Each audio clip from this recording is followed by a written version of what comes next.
What is going on, guys? This is Klutch once again, and welcome to what is my first video on FIFA 14. Today I'm going to be taking a look at the stats of some of the rest of the world players that I'm looking forward to using when the full game actually releases. Bateson did one of these yesterday as well, so if you haven't already seen that, then the link will be in the description, so check that out. Also in the description there's a link to FIFAUTonline.com if you're in need of any Ultimate Team coins for FIFA 13 and FIFA 14 in the up and coming weeks.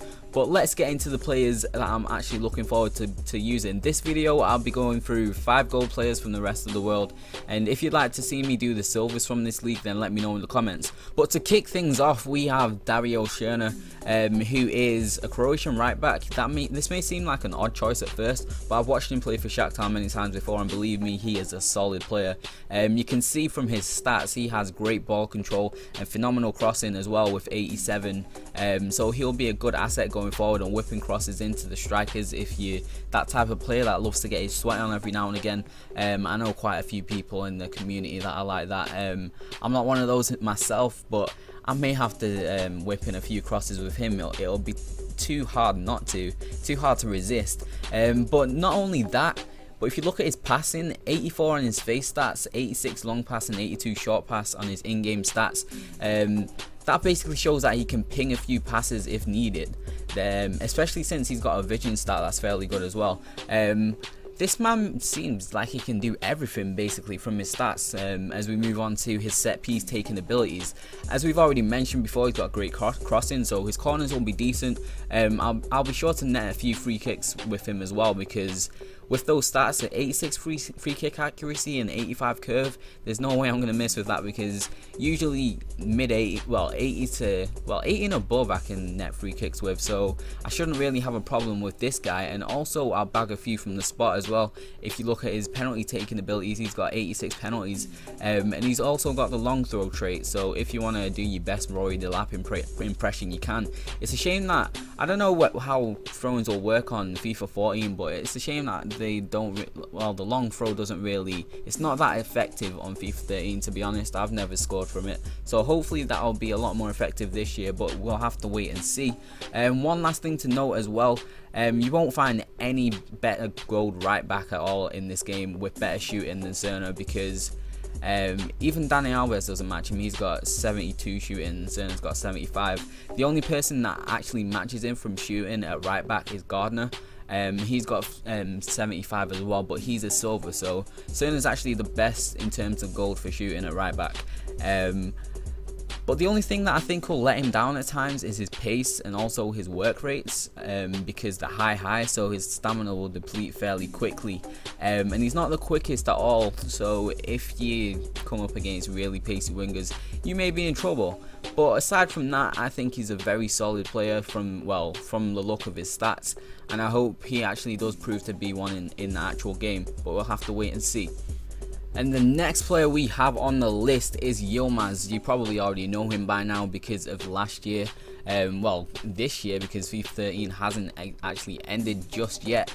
But he was a beast on FIFA 13, and with the gameplay changes this year, I don't see how a player of his style wouldn't benefit from that and still be a beast. So for 14, I have high hopes for him. He's had a pace upgrade to 84, which is decent. Still not the fastest striker in the world, but he's still got decent pace. You can beat a few defenders here and there.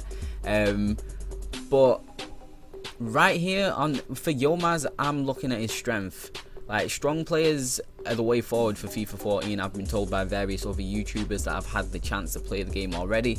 And even though he's got less strength than he did last year, I think he was in the 90s. I think he had like 94 or something ridiculous. He's got 86 strength this year. And 86 strength on a striker will definitely come in handy, because I can name a shitload of centre backs that don't even have that. That don't even have 80 strength. So I have a feeling that Yilmaz will just have his way with him and brush them off the ball when he's on it and dribbling. Other key stats to note are his finishing and heading accuracy, which are 85 and 82 respectively.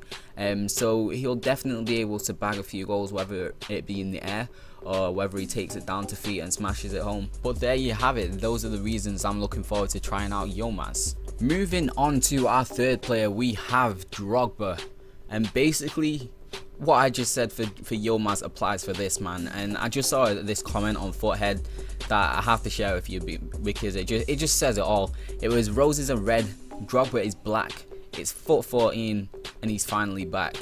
So yeah, along with many others, I have been looking forward to using this man once again for so long.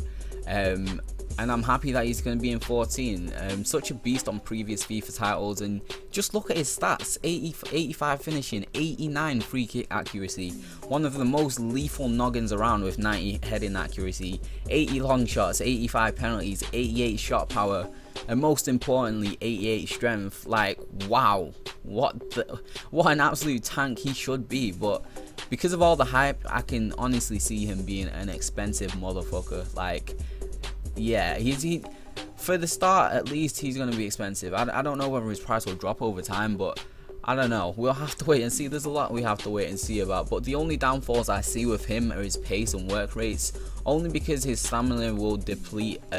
Same thing I said for Cerner. His stamina will deplete a lot quicker than other players, and I hate those players that you play like 2 games with them and then they're already below 85 fitness. 85 fitness is like the minimum I like to keep my players at.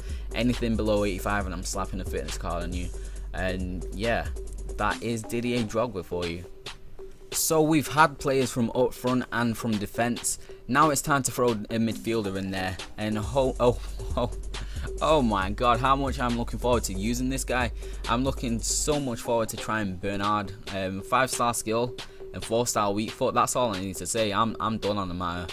You guys should know how much I love my skillers by now. And just look at his physical stats, they're just fucking insane. 91 pace on his face card, but when you look at his actual in-game physical stats, you can see that he's got 92 acceleration, 93 agility, 94 balance, and 90 sprint speed. My god, this guy, this man's just gonna run rings around the opposition for days. And not only that, he's got the skills to do it as well. So you can either pace whore, or you can go the skill route, or you can kind of mix it up and throw off your opposition. But the one thing that you may pick up on is the fact that he's a little fucking dweeb. He's only got 21 strength, and he's also 5'3". Like, what? He's smaller than freaking Valbuena. Well, if I'm correct. He honestly must be the shortest player on the game. I'm not too sure whether there's anyone shorter than him, but if there is, then let me know in the comments, because I honestly don't think there is. I can't see how there could be any other professional footballer smaller than 5'3". I know this guy's only 20, but you're not really gonna grow that much more after your 20th birthday. But yeah, aside from that, I think he'll be a solid player as well, because of his other stats are pretty decent. But the main stats I'm looking at here and looking forward to using are his skills and his pace whore abilities. I'm not even gonna lie. Even though pace isn't that big of a factor this year, there's still times where you can still use it to your advantage, I can imagine. The final player I am looking forward to using in this league is Stock. I believe that's how you pronounce his name. Well, actually it's more that I'm intrigued because I'm yet to know what position it will be, because it hasn't been added on Foothead yet. But his stats are kind of like Bernard, they look promising, and I'm basing this off his physical stats again. Both players are fairly similar, to be honest. He has 91 pace on the face of his card as well, but he's got 94 acceleration, 90 agility, 91 balance, 80 jumping, and 89 sprint speed. But he, as well as Bernard, he also falls short in the strength department with 33. But with 84 long shots and 81 power, it looks like he'll be able to smash home a fair few from distance, from like 30 yards plus. And he's also got 4-star skills, and anything for me with 4-star skills and up is perfect, because I like doing my skills, even though I suck at them, as I've shown in my road to compilation. But anyway, it's the trying that matters as well. That's what I like to tell myself, that, even though I know that's a whole load of BS. But anyway, I'm rambling now. But back onto Stock stats. I'm not too sure what his weak foot will be, because it actually says none next to his stars. So either they've finally added players with no star weak foot, which I highly doubt. I know that it's just not been added yet, they don't know what it is. But yeah, what his weak foot will be, I'm I don't know, it's a mystery. But anyway guys, those are the players I'm looking forward to trying out from the rest of the World League. If you'd like me to do silvers from this league, then let me know in the comments below, and I'll upload that tomorrow at about 6 PM UK time. Also let me know in the comments who you're looking forward to using in this league, like personally, and also let me know the next league you want me to do after this one, after I finish the silvers. I'm only going to do golds and silvers to start off with, and then maybe bronze if we have time before FIFA 14, because I don't know how many other leagues you'll want me to do, and whether you'll actually even want me to do another league after this. But yeah, don't forget to leave a like if you did enjoy today's episode, and if you want to see more, don't forget to subscribe. And also, yeah, that's everything I usually say. I just fogged out, but anyway, till next time, it's been Klutch. Peace.